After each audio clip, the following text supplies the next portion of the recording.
When we think about slavery, we think about something that ended many, many years ago in our minds, right? We think about the African slave trade. What we don't think about and what we don't understand and realize is that human trafficking and slavery is happening today. And in fact, there are children, thousands and thousands of children right here in the United States that are sold into sexual slavery every day. It's heartbreaking, and it should cause us men to want to do something about it. Today's guest is going to address it. We'll get right into it right after this. In a culture that scoffs at honor, you can rise up to lead and to shine. It's time to be the best man that you can be. This is the Manlihood Mancast. Here's your host, Josh Hatcher.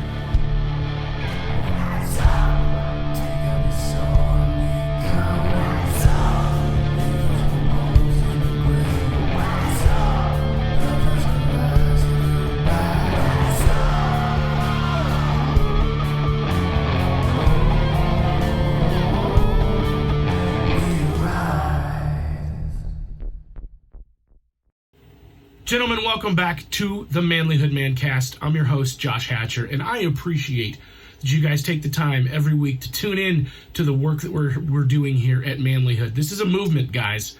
This isn't just about a podcast. This isn't just about a YouTube channel and some guy who rambles his thoughts and occasionally talks to somebody else about theirs. This is a movement because what we're here to do is to help men be better men. We're here to help men to rise into the high calling of manhood, to step into all that it means to be a better man, to be a better husband, a better father, a better leader. This is something we care passionately about, and we want you to be a part of it too. So if you're a man and you want to be a part of a brotherhood that helps build you up, go to the Manlihood Man Cave on Facebook. Join the group. You'll have to answer a couple questions, and we'll approve your membership, and we can talk there. And you're going to grow, you're going to be mentored, you're going to be encouraged, and you're going to be built up. And you're going to help others be built up because that's what we do together. Listen, today's guest, Alan Smyth, is the co-author of this book, Men Fight for Me. And it's about ending human trafficking and sexual exploitation, especially for children.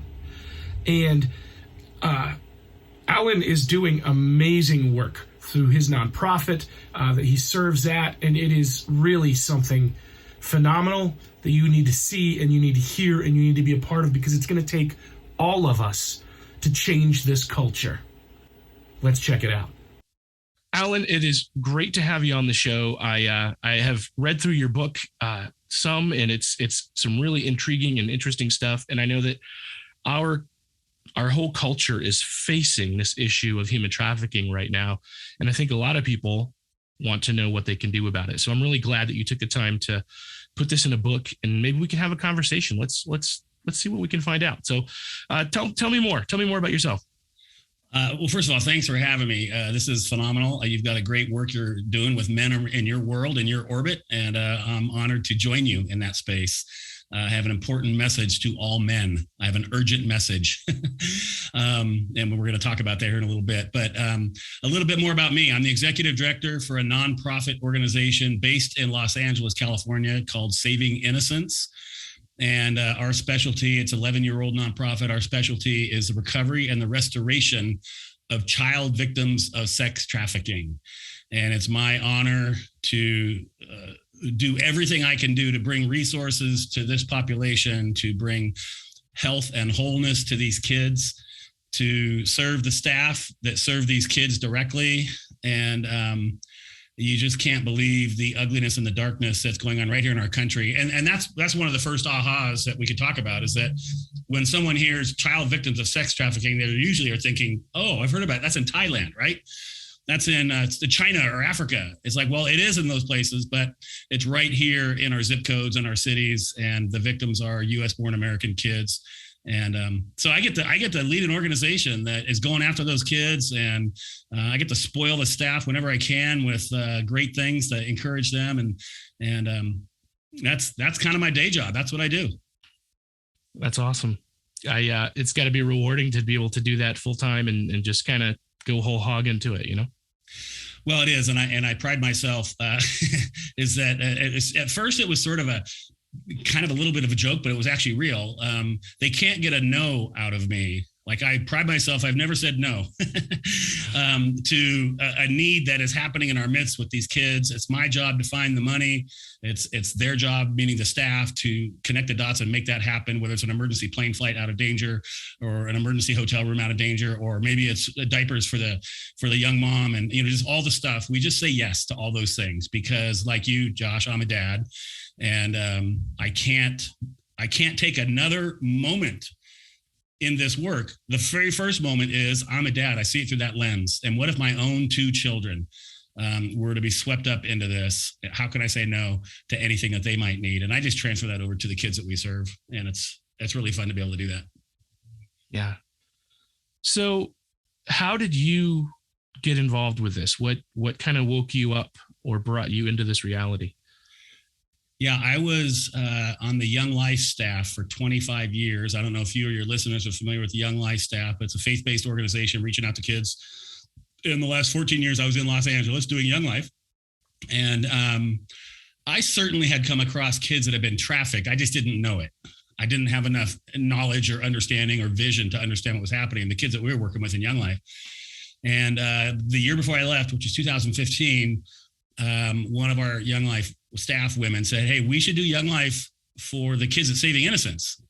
And I, like I said a minute ago, like, oh, what? Or are they in Thailand? Where are they? What? No, right here in Los Angeles, right in our country. I said, what? So that never went away. We kind of never were able to connect the dots there. But a year later, when I stepped away from the Young Life staff after 25 years, it was time for a different challenge, a new look, a different, environment.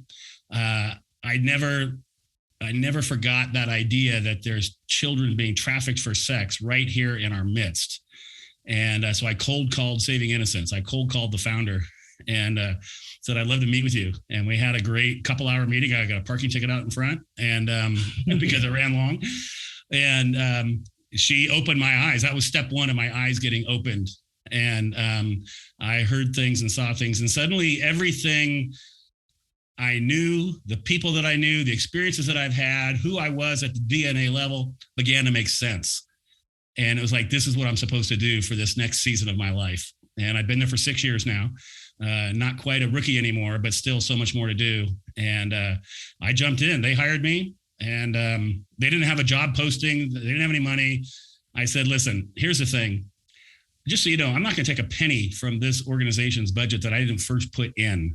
I have the ability to raise some extra funds. I know a lot of people that have no idea you exist. They have no idea this problem exists. There's low-hanging fruit immediately in my life. They're waiting for me to tell them what I'm doing next. And so gratefully and thankfully that has come to pass, and I'm able to raise the funds that helps this organization do its thing. But that was it. I feel like I sort of graduated from my 25-year internship, and now I graduated to the job that I was being prepared and trained for in doing what I'm doing right now with Saving Innocence.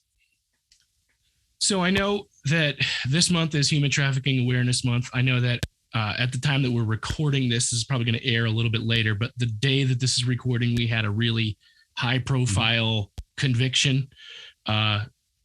Ghislaine Maxwell, who's associated with Jeffrey Epstein, was found guilty for trafficking minors. So, I mean, I know that anybody who isn't aware of some of this that's going on is, they may have their head in the sand, but the truth is there might still be people who really don't understand what this looks like. What is human trafficking, especially when it's related to children? So maybe you could talk about that for a minute. Help us really get to wrap our head around what that looks like. Guaranteed most people don't know what's happening, don't understand it. The country has been going through a little process of waking up a bit over these last several years. And there are, like this conviction you spoke about today, and there's documentaries out there, and there's more people like you doing podcasts, shining a light on this effort. And so more people are catching a glimpse of it, but most people don't see it or understand it, I think.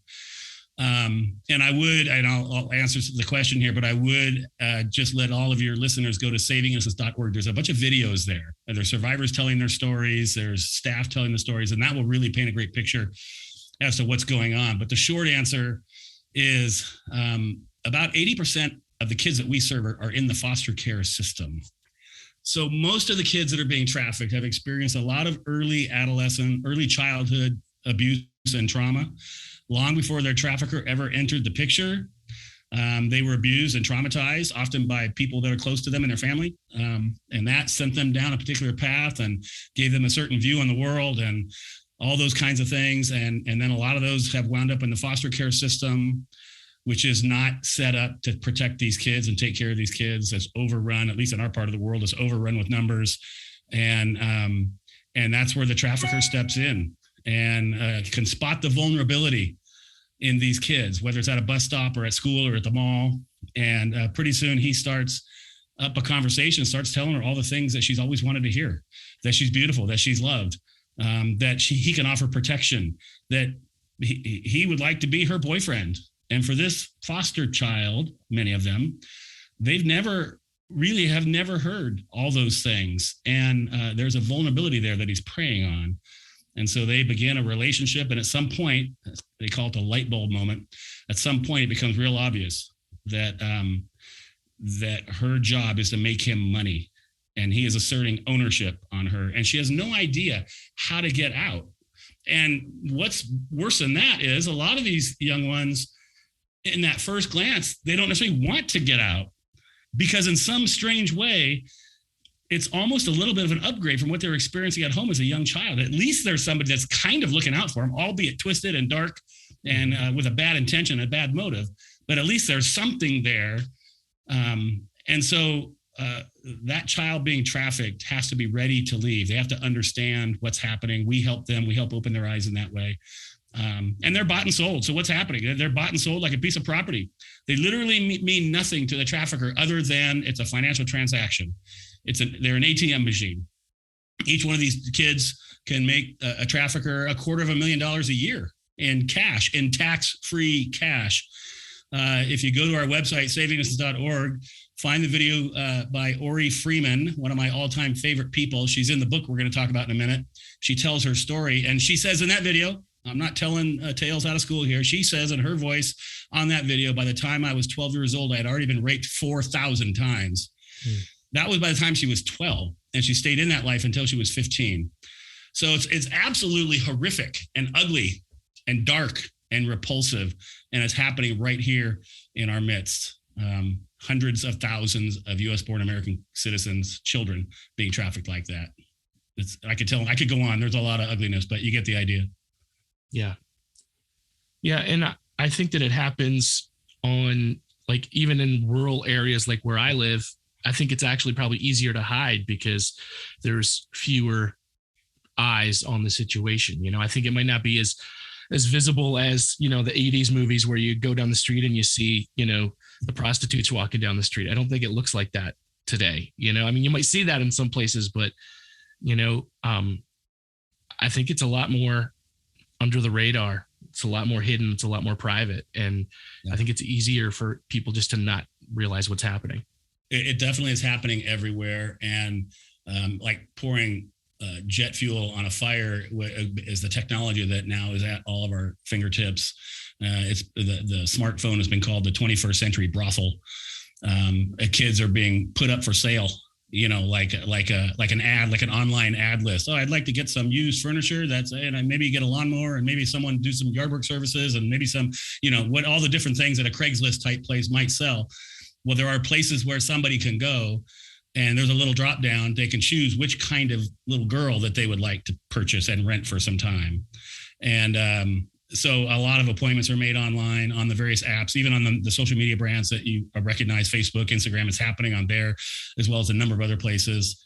And it's easier for it to be hidden when it actually is hidden from everyone's eyes, because it's happening online. But you can go, probably not in your community. If you have a small community, you might not see it. It might be hard to see. If you go to the bigger urban centers, like in Los Angeles, I could tell you that you go down certain streets and you'll see a bunch of these girls out there, obviously for sale, and all across the country. I know you're in Pennsylvania and out in the woods. If you go to your bigger cities, I bet you go to downtown Pittsburgh, you can see it.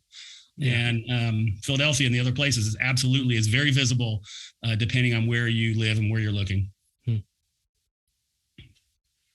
So then the next question is, what kind of person, I mean, I think we have a pretty good picture of who these victims are, and where they're coming from. But what kind of person traffics another human being? Like why would they do that? Yeah.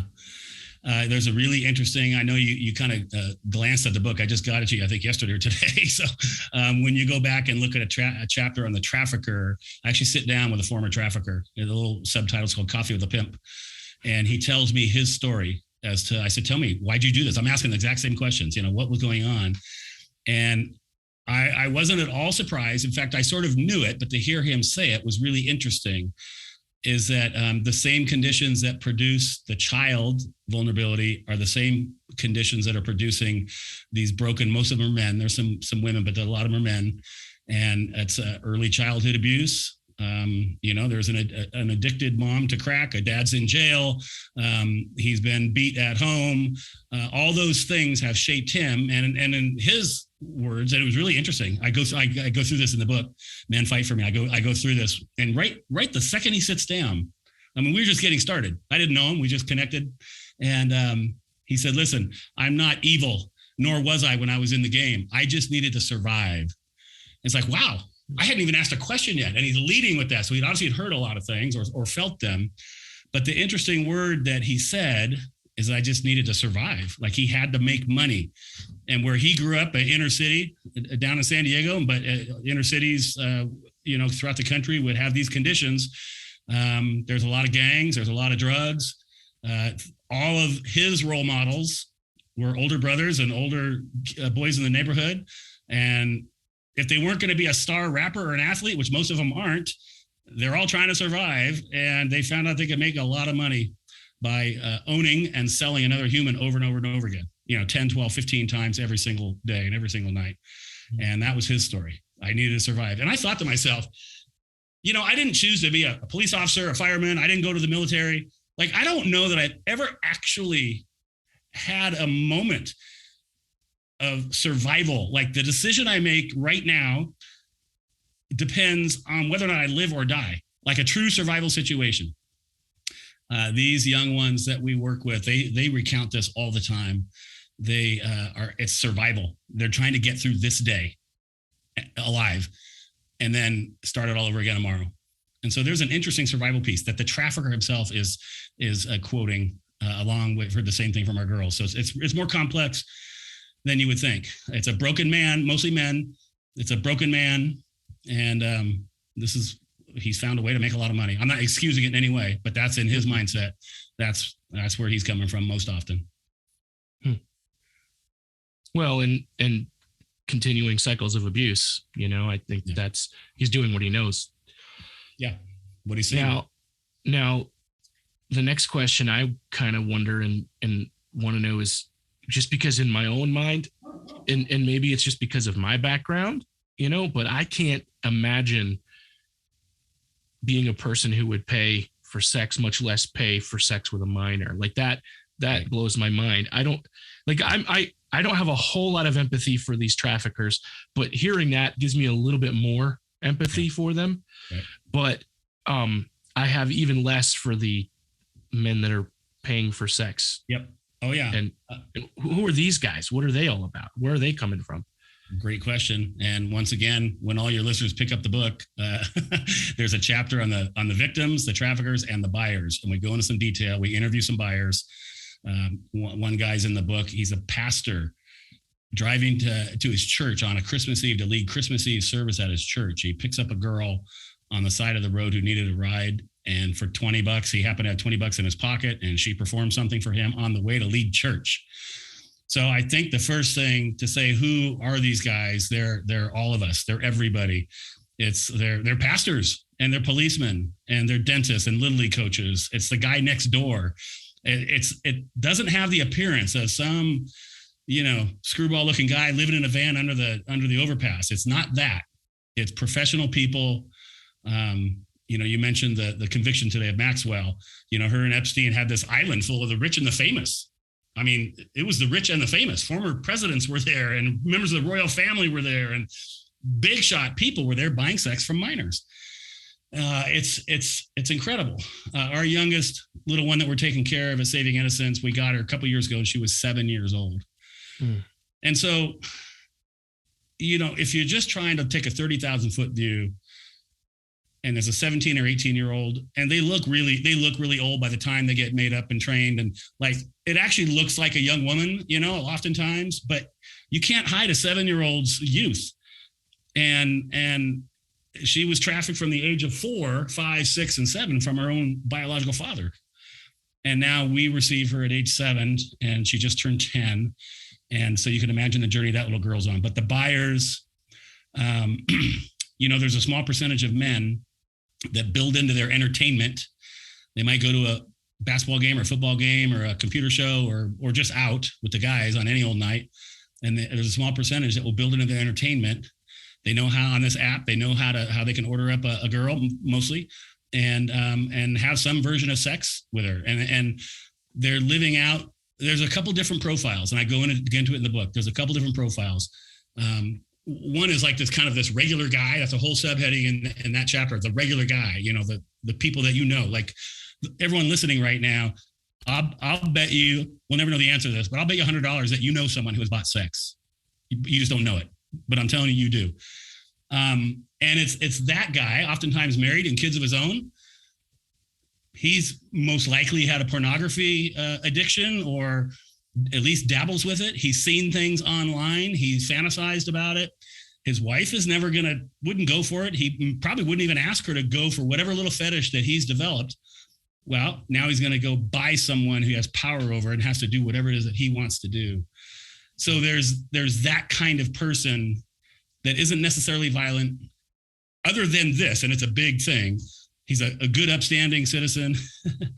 And then there are others that are really working out their addictions. I think the thing that part of my message to all men everywhere is the biggest mistake that we could make, and your listeners could make right now, and say, okay, yeah, that's gross. I'm not gonna figure out a way to go get with a 10-year-old or 12 or 14-year-old and have sex. That's ridiculous. I'm not gonna do that. So I'm good, right? Like this conversation is not for me. And I want to stop everybody and say, good, thank you. I'm glad that you're not purchasing a child for sex. Congratulations. The bigger problem is the exploitive culture, call it the soil in which all of this grows in. And all of us men need to look in the mirror. Pornography is a major issue for most men. We've had trafficking victims say, I was being trafficked. I got sent to a motel room. I then got gang raped by a bunch of men. They turned the video camera on, and now that's on a popular porn site with millions of views. And she says this, I quote her in the book. She says, every time someone's watching that porn video, they're watching me being gang raped. And so it's like, fellas, we have to be better than that. Pornography, it tends to be thought of as like a victimless crime. Well, most of the actors, if you will, are there in some form against their will. Sexual encounter against their will, I think that's called rape. I'm no lawyer. So are we really going to patronize this industry? Are we really going to frequent a place? And there's no way to know whether or not someone is truly there under their own volition, or if they're being forced. And most of them in some way, shape, or form are being coerced into that spot. And the guy, the knucklehead sitting at home after hours, his wife's in bed looking at that, has no idea which is which. And so we're actually fueling the trafficking of minors by turning on pornography. That's just one of the ways. I call men to look in the mirror. Great. I'm glad you're not part of the big bad problem, that like the worst version of it, but we all have to answer to what are the kinds of movies we're watching? What are the kinds of jokes we're telling or laughing at with our guy friends? What are we doing? Are we going to a strip club? Okay, there's a lot of those people at the strip club are there against their will. They're being trafficked. Are we feeding this ugly beast in some way, shape, or form? Kind of unintended consequences. Our children at a young age are being trafficked and forced. I'm calling men to not just look at someone who's being trafficked and buying sex with another person. Let's enlarge those boundaries a lot bigger than that. And let's talk about the kind of husband we need to be at home, the kind of father. I have a son and a daughter. Well, they needed to hear from their dad, what's real, what's counterfeit, and what isn't. They needed to see how I treated their mom, my wife. My daughter needed to know what she could expect from a man, and she's going to learn that by watching her dad. My son needed to know how he should treat women. And the very first encounter and the biggest classroom they're ever going to have is their dad. So you dads out there, all of this comes back to us being the right kind of man that honors, serves, and protects women. And we do it. We first look in the mirror. We stop doing some of the things that are part of the problem, and we start doing other things that are part of the solution. And I go into great detail in this book and give lots of practical takeaways as to what it might look like.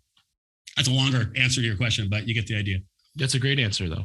That's exactly what I was wanting to hear and what I wanted to talk about. So, and that kind of brings me to my next question as we talk about what can we do. And so, that first step is looking at us and looking at what we can do in our immediate circle, teaching our sons, this is unacceptable, teaching our daughters, this is how you should do, how a man should treat you. Yeah.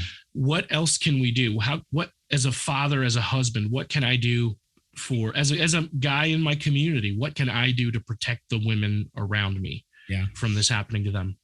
Well, and I just mentioned a minute ago, the very first step is to look in the mirror, and your life in the shadows, who you are when no one's looking, was the title of a book years ago.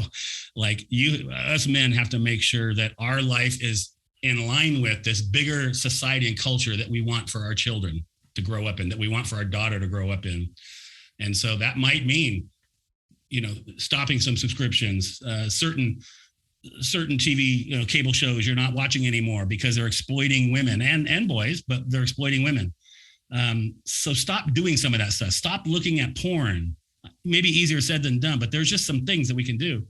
And as you engage with your daughter to show her what a real, healthy, authentic male is and looks like, do the same thing for your boy. And then I would say, dads, find another dad or two or three that have kids similar age, and now meet once a month and have some food. If it's little boys, you're going to feed them. Go through this book. Depending on how old your kids are, but you can pull some stuff out and just begin the process at an age-appropriate language, age-appropriate themes of helping your little boys and little girls understand what's happening out there. And as they watch you become a great husband to your wife, their mother, we're going to arm them with really, they're going to be so much further down the path than most kids out there. Because a lot of dads are absentee dads. They've mailed in. They may not be physically absent, although a lot are. They may just, be consumed with their own world, building the kingdom of self. And they kind of have abdicated their role as dad and leader of their family alongside with their wife. And our kids in our country are suffering for it. In the book, there is a whole list. I'm being a little bit vague right now, but that is a big thing. It's kind of a macro and a micro. I go through, when it comes time to vote for the people in your community, let's make sure we're voting for people. Make sure you hear these things in their campaign speeches.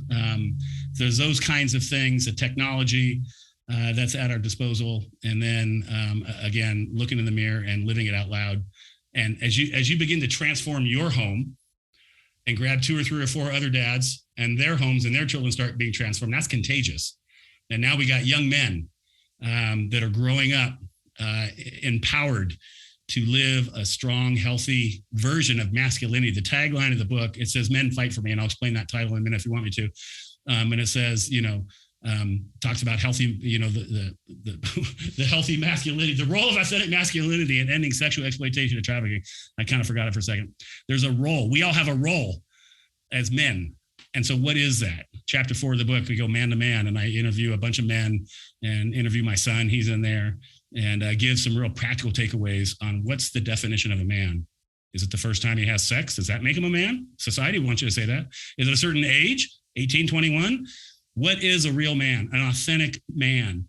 And we go into those details. And I would challenge all men, all dads everywhere to come up with their working definition of what a real man is, that's based in health and strength and positivity, and then begin to drill your sons with all of it. And once a month, do some sort of curriculum, some sort of activity with the dads and the sons that you have. And, you're going to be raising good, strong men that your daughter-in-law and your future grandchildren are going to thank you for. And they will begin to, in fact, change the world. And that will affect, if we get enough men doing those kinds of things, that will affect people being trafficked on the street corner, on the internet. I think part of there's a paradigm. We're not trying to slow this down. We're not trying to limit trafficking. It has no place in our society, in a civilized society. We have to extinguish it. It's all hands on deck. We need every man to step in and do whatever it is that he can do. And that's something I say a lot. Just do whatever it is that you can do. Like, Josh, you have a podcast. You can have me on your podcast. Awesome. That's perfect. Somebody else doesn't have a podcast. They have something else. Their brother-in-law is somebody, whatever. I mean, everybody has something that they can contribute to this fight. And I'm trying to get to as many men as possible to get everyone to do what they can do. Yeah. Yeah, definitely. I think a lot about, I had a conversation with a guy, and this is kind of one of those off topic things, but it might make a little bit of sense. I think it was talking with Justin Jones on the Curious Jones podcast. We were talking about how the problem isn't toxic masculinity. The problem is an absence of masculinity. Right. And I gave the example, and I'll give it here too, like even with things like sexual abuse, and when these things happen, like, seems to me that, in the old days, and maybe I'm wrong, but maybe it's just in my own mind and growing up in the small town that I grew up in, if somebody had done that, they would be afraid to show their face on the street. Right. Because a real man wouldn't let that man walk down the street. Right. And I'm not advocating vigilante violence or anything like that, but I am saying that, I think we have to keep our eyes open, and we have to be aware of what's happening, and we have to take action. And, especially when it looks like our justice system is failing, we do have to step up and be on guard. If you see stuff starting to happen, be present. It's a lot harder to have a block with a bunch of prostitutes on it, right? Underage prostitutes. If across the street there's a block party with people giving away free lemonade and just having a presence and shining light, you know what I mean? Just being there, and a bunch of guys that could do some damage to somebody who were getting out of line, Well, I'm a big movie guy, and I quote a number of movies in the book. It was kind of fun, makes it fun. I think it makes it fun. But you're talking about, Few Good Men, the code red, that we're going to police ourselves, and that's the spirit of the book, is we need men to stand up and talk to men. And, let me just slip in where the title of the book comes from, because it's appropriate right here. When I came to Saving Innocence, it took very little time before I realized when I showed up somewhere, I was the only man, almost no men at anything. And then as I got to know what was happening with this crime, it's almost always being perpetrated by men. Well, so where are the men as part of the solution? I can't find them. And that bothered me for a while. I was like just marinating on it. And then I went to an event. A couple of our staff were speaking, sharing their stories, survivors. In fact, Jessica, our co-author, was one of them, and she was sharing her story that day. And another survivor named Rachel, and she tells her story in chapter 3 of this book in her first person. And long story short, she's in that Saturday afternoon at a church, kind of a community awareness event. And she says, after 5 months, after I began to believe the lies that I'd been told, how guilty and shameful I was and how dirty I was. And I gave up. I couldn't figure out a way to get out. I could no longer fight for myself, she says. And then she says, I needed someone to fight for me. Well, the hair on the back of my neck almost stood up, and it was like, yes. And it's going to have to be men. There's a bunch of really great, courageous, strong, awesome women that are part of this solution. But the biggest part of this problem is men. So we need men to stand up, to step up, get off the sidelines. And I just thought to myself, okay, I'll fight for you, and I'll fight for you and you and you. I'm going to see how many good men I can get that will do something positively. And so that was the essence of the book. We added the word men because we wanted to show up in men's searches and men's things, because that was the target audience. Although a lot of women are reading it and loving it. 80% of it doesn't matter if you're a man or woman, because it's just great stuff and information. But there's a good 20% that's me and my male voice challenging men to step up. I needed someone to fight for me. Like, who's with me? Come on, guys, let's go. It's time to go. We can't waste another day. It's time to rally. I'll be honest. I think that when I talk with men these days, the ones that are feeling discouraged, that are feeling down, that are feeling purposeless, it's because they don't have any battle to fight. Yeah. Here's one. Yep, we got one for you. Yep. And the thing that I actually love about this fight is that it's outside of any definitions that would somehow limit it or somehow disqualify somebody from being in it. You know, it's if someone is a man of faith, they could get involved and kind of through the prism of their faith, that would make a lot of sense. But you don't have to be a man of faith. It's a human rights issue. It's not political. It's not left or right politics.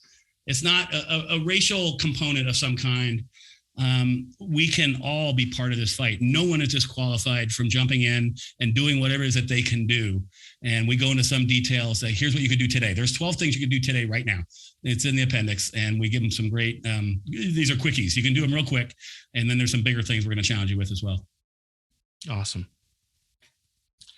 So I would say this for the guys that are listening, if they want to get involved with this, if they do want to do that, you know, obviously grabbing the book because you've got some great resources there. Where else would you point them? Where should we start? Yeah. Well, I would send everybody to the website fightforme.net. That's a little website that we started, and the book could be bought there. So go there and buy the book. Shameless plug, but that would be my first step. I want everybody to buy the book. Any proceeds are benefiting the survivors you're going to meet in the book. But in addition to just a place to buy the book, and it's for sale on Amazon, so you don't have to. You could find it's called Men Fight For Me, but there is an easy link right on fightforme.net. And we're creating these video logs, kind of like what we're doing right now. I don't know if this is shown audio and video with your audience. It does. Okay. Yep. So you'll find on that website our YouTube channel. And we've made about 8 or 9 of them so far. It's Jessica, my co-author. We're interviewing these various people, kind of one of these video logs for each one of the chapters. So one time we're talking about buyers, one traffickers, you know, that kind of thing. Just gobble up all that stuff. Go to savinginnocence.org. Like I mentioned earlier, there's a bunch of videos and infographics there. If you want to take another step, the first step is to educate yourself a little bit. Now, don't get paralyzed in it, but educate yourself a little bit. There's an amazing little thing called Google. Google up.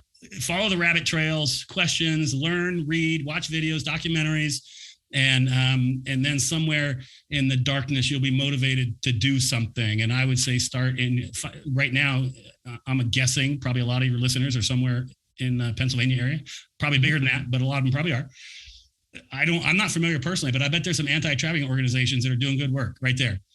Google up something right there near where you live, wherever you live across the country, guys, and reach out to them. Say, what do you need? I'd like to help. Maybe you can provide gift cards for the staff. Now, we just missed Christmas, but, you know, it's a good time to just bless the staff no matter what. They're going to have needs that the kids that they serve. You can get involved in an easy way, become a financial donor to their organization. If you don't have one, go to Saving Innocence. We'll let you do that. But that's what I would do. Get a little bit educated. Go to a couple of websites. Go to fightforme.net. Get this book, and then get involved locally as much as you can. Awesome. Yeah, I know that there are places like you, even here in the small county I live. You know, we do have a victims resource center through the local YWCA, and they help victims of domestic abuse and anything, you know, sexual abuse, rape, things like that. So they would definitely have a resource there that could help in this situation. And that would be a great place for people in my community to get plugged in. But I know that there are similar organizations all over in every community. And yeah, have a conversation. Or even you also said, you know, that a lot of these kids start in the foster care system. So ask the question, should you be in foster care? Should you be a foster parent? Oh, yes. You know, my wife and I went through that program, and we actually did just respite care for a short time, and took in some kids, and our life kind of took a turn in terms of busyness and everything else, where it was just something where we can't do it right now. But just to be, and she was a court-appointed special advocate as well. So she was, you know, on the front lines fighting there as well. And, you know, just being involved, you know, or when you see a young man who doesn't have a mentor, Yep. you know, goodness, these kids, who are they? I think about that all the time. You know, look at the boys that are in your neighborhood. Who's teaching them how to be a man? That's not just their dad's job. That should be their dad's job. But I mean, I had a great dad and I still had to learn a lot from other men, you know? Yeah, absolutely. And we're launching right now, Saving Innocence, a foster care program in Los Angeles for our kids that have experienced this abuse and this trauma. We feel like it's the most strategic thing that we could actually do is to wrap a qualified, healthy, loving, protective family around this kid so she can have a chance at getting out, because so many of them, we help get them out of the trafficking kind of chaos, but they don't have anywhere healthy to go. And so oftentimes it's a short leap back in. So yeah, boy, that's a big ask though. But yeah, anyone who's listening who could be a foster parent, that would be incredible. Yeah. And if it's something that you can't do, you can always support those foster families that do, because every community has an organization that helps those foster families. And you could easily say, how can I help you? Yeah. Once a month, I'll bring dinner over for you guys, or give you a date night. I'll do my fingerprints, and I'll watch the kids while you get a date night out once a month, or however often, and help with homework. Maybe you're one of these smart guys who knows stuff. You can be a tutor for these kids in a foster program and teach them math. You know, I mean, there's a lot of things. We just have to start. There's got to be something gnawing on the inside. I hope that so far in this podcast, we're ruffling some feathers. I hope that some people won't sleep for a week and they're tossing and turning because they had no idea that thousands, maybe 300,000 to 400,000 children in our midst are being trafficked and raped a dozen times or more a night right here in our cities and our communities. And we need men to step up. This problem is caused by men who are in a dark place. They don't want to hear it from a woman. They just don't. They don't want to hear a woman scold them about pornography or anything else. They need other men to step up. You be that man. You be that man in your community of men. Call them to a higher level. Call them up and call them out, and live it out loud in your community. And we'll begin to see some changes. Yeah, I agree with you 100%, man. I want to encourage everybody, definitely check out the resources that we've got available here. We'll have some links in our show notes as well. So if you want to click through and check out what's happening there, I think that's good stuff. So, Alan, I love to ask these questions of all my guests. It's actually been part of one of my favorite parts of each podcast episode. And the first one is this: if you were to encounter the 8 to 10-year-old version of yourself, right, and you could talk to him and give him some advice for the future, what would that be? On the first day you can, buy Apple and Amazon stock. That's what I would tell my 10-year-old self. Buy as much as you can. Buy Apple stock, 1984 or whenever it was. And then after we did all that, after we bought all our stock options, that's an interesting question. 8 or 10 is a little young, but I would want to encourage my 10-year-old self to think about and care about big things that are happening, because you might be part of that solution. And I don't know if I would go so far with my 10-year-old self and talk this conversation I just had, but I would want my 10-year-old self. I had to wait until most of my adult life. I'd worked another career. I didn't know anything about this. And I would want myself to get involved much earlier, much younger, and become aware. I'd want to make myself aware at an age appropriate self of the pain that so many people are experiencing, and challenge myself to be part of that solution. I would want to do that. Yeah. You could tell yourself to be a superhero. That's right. That's right. And then my next question is this: what's your best advice that you have for the guys that are listening today? Wow. Buy Apple stock when you're my best advice for the guys that are listening today, men, have some courage. And it's going to take courage to make an impact, because you're going to be going against the flow. Society thinks it's okay. No one's going to say it, but the simple fact that it's not stopping, and there's not a large scale effort to stop trafficking, that tells us that it's kind of okay in a lot of ways. It's going to take courage. There's rich and powerful people that are part of this problem. I don't know if you saw this, Josh, but I was disgusted a month or two ago when the NFL announced who the halftime Super Bowl show is this coming February, which is in Los Angeles. We've got a big problem in Los Angeles because of that. And I'm not going to name names. I'm not going to do any of that. But there's 2 or 3 of the guys on there that it wouldn't take long before you find the most horrific, ugly, demeaning, degrading, sexually violent lyrics that they've made millions and millions and millions of dollars on. And those are the people we're giving the biggest stage to in our country as musicians, the halftime of the Super Bowl. So it's going to take courage. It's going to take a commissioner of the NFL to have some courage to say, no, we're not putting those guys on the stage. It takes some courage of an elected official to say, no, we're not going to allow this in our community. And for those men, I'd say, have some courage, stand up. You might lose a friend or two. It's possible you could lose a friend or two because they're involved in a darker way, in a deeper way. And for you to engage them in that, they might not want to hear it. So, man, have some courage. And courage is not the absence of fear, but rather the strength to overcome the fear. I talk about that in my man chapter in the book. The Marine Corps commandant defined courage that way. It's not the absence of fear. You can be afraid and still be courageous. Stand up, men. Join the fight. Get involved. It's go time. Do that. Awesome. Alan, I think you've given us some great stuff to think about, and I definitely feel it's a call to action for us. So I'm looking forward to seeing how this resonates. If you're listening today and you're like, I want to get involved, definitely go check out the fight. Was it fightforme.org? You said fightforme.net. Fightforme.net. Yeah. And let's see if we can get involved here. How can we help? So let's make this happen. Yeah. I appreciate you being on the show and sharing your thoughts with us today, Alan. It was my pleasure. Thanks so much. And I love it when I see someone like yourself using your already developed platform and shine that light on this issue. We need more good, strong men out there doing whatever they can do. So I appreciate you. Thank you so much for having me. Awesome. Thank you. I appreciate it.